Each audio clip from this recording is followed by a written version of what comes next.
আমি আর পার্থ ঘুরতে এসেছি কোচবিহারে। ইয়েস ইয়েস, রাজবাড়ি দেখতে এসেছি। রাজবাড়ি দেখতে, তার আগে অবশ্য কেস করে দিয়েছে।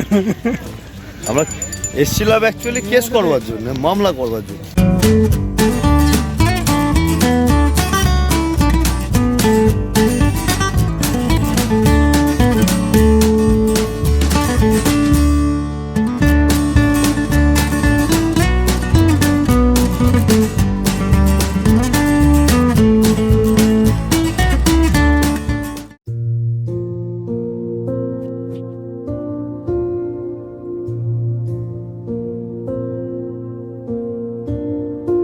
নমস্কার বন্ধুরা, আজকে আমি চলে এসেছি উত্তরবঙ্গের এক ঐতিহাসিক শহর কোচবিহারে। আর আমার আজকের গন্তব্য রাজকীয় ঐতিহ্যের প্রতীক কোচবিহার রাজবাড়ি। চলুন আজ ইতিহাসের পাতায় একটু হাঁটা যাক। এটা রাজবাড়ি লাগোয়া পার্কিং। এখানে গাড়ি রেখে আমরা রাজবাড়ির দিকে এগিয়ে চললাম।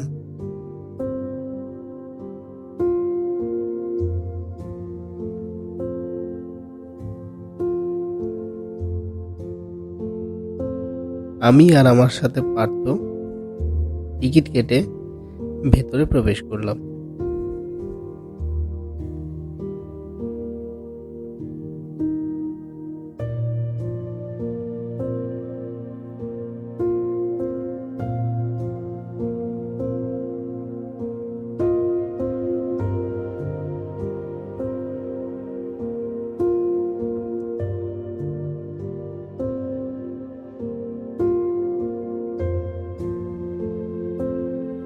শহরের মাঝখানেই বিশাল প্রাসাদের মতো দাঁড়িয়ে আছে এই রাজবাড়ি।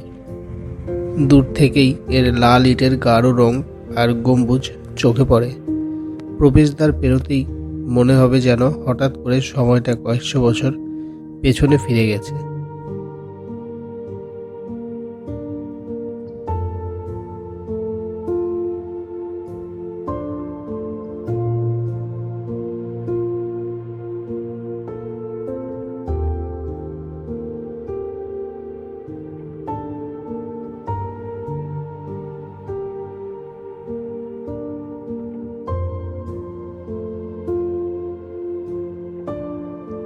এই রাজবাড়িটি নির্মাণ করেছিলেন মহারাজা নৃপেন্দ্র নারায়ণ 1887 সালে। ইউরোপীয় রেনেসাঁ স্টাইলে তৈরি এই প্রাসাদের স্থাপত্য অনেকটা লন্ডনের বিখ্যাত প্রাসাদের আদলে। প্রায় 50টিরও বেশি কক্ষ নিয়ে তৈরি এই বিশাল অট্টালিকা একসময় ছিল কোচবিহার রাজ পরিবারের বাসভবন। রাজবাড়ির কেন্দ্রে রয়েছে একটি বিশাল গম্বুজ, যার উচ্চতা প্রায় 124 ফুট। চারদিকে করিডোর, বারান্দা আর সুন্দর খোদাই করা স্তম্ভ, সব মিলিয়ে এক অপূর্ব স্থাপত্য শৈলী। ভেতরে এখন একটি জাদুঘর রয়েছে, যেখানে রাজপরিবারের ব্যবহৃত নানা সামগ্রী, ছবি, ঐতিহাসিক দলিল, যুদ্ধের জন্য সমরাস্ত্র সংরক্ষিত আছে। প্রাসাদের চারপাশে সবুজ লন আর নীরব পরিবেশ মনটা একেবারে শান্ত করে দেয়। ছবি তোলার জন্য জায়গাটা দারুণ। বিকেলে রোদে রাজবাড়ির গায়ে যে সোনালি আভা পড়ে, সেটা সত্যিই দেখার মতো। আপনারা যদি কোচবিহারে আসেন তাহলে অবশ্যই রাজবাড়ি ঘুরে দেখবেন। সকাল থেকে বিকেল পর্যন্ত খোলা থাকে। টিকিটের দামও খুব বেশি নয়। শীতকালে এলে আবহাওয়া আর পরিবেশ দুটোই উপভোগ্য।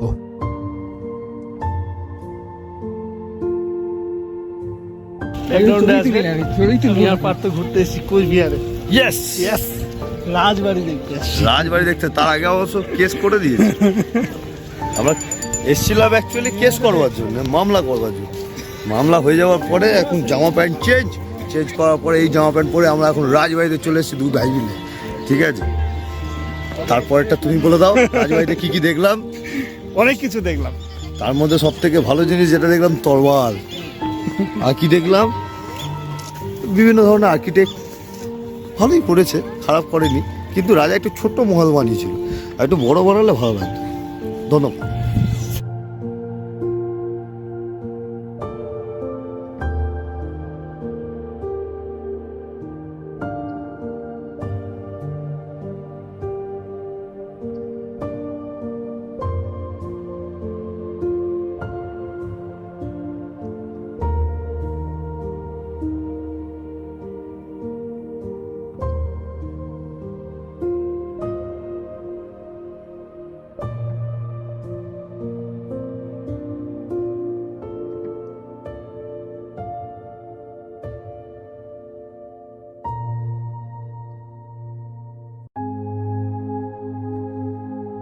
রাজবাড়ির ভিতরে ক্যামেরা নিষিদ্ধ, তাই ভেতরের কোনো কিছুই আপনাদের দেখাতে পারছি না।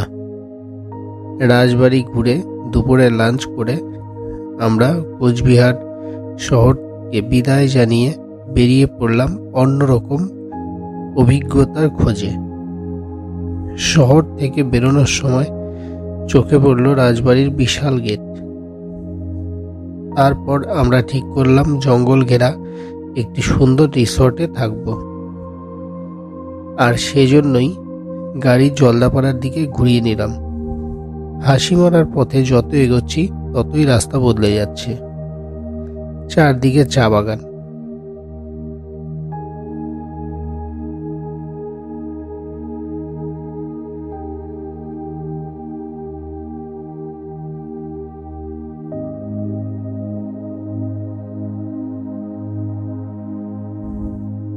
এবার হাসিমারা ফরেস্টের ভেতর দিয়ে আমরা যাচ্ছি। চারপাশে ঘন জঙ্গল, উঁচু গাছ, আর মাঝে মাঝে রাস্তা পার হচ্ছে বন্যপ্রাণীর সতর্কবার্তা বোর্ড।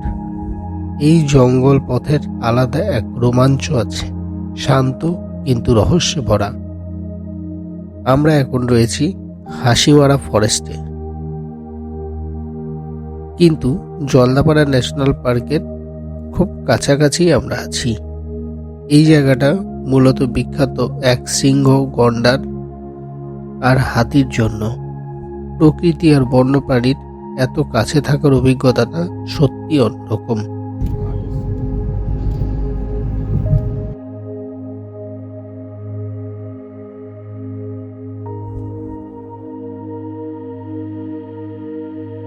রিসর্টে পৌঁছাতেই মনটা একেবারে ভালো হয়ে গেল।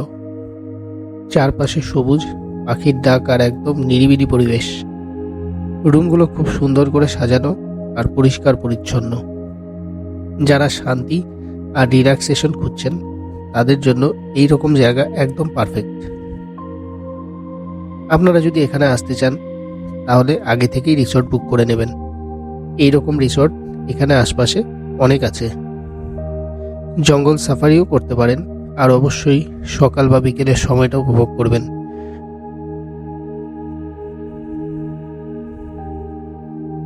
তারপর পরের দিন সকালে ব্রেকফাস্ট করে বেরিয়ে পড়লাম ভুটানের উদ্দেশ্যে। এর পরের পার্টে আপনাদেরকে আমার ভুটানের ভিডিও শেয়ার করব। ধন্যবাদ।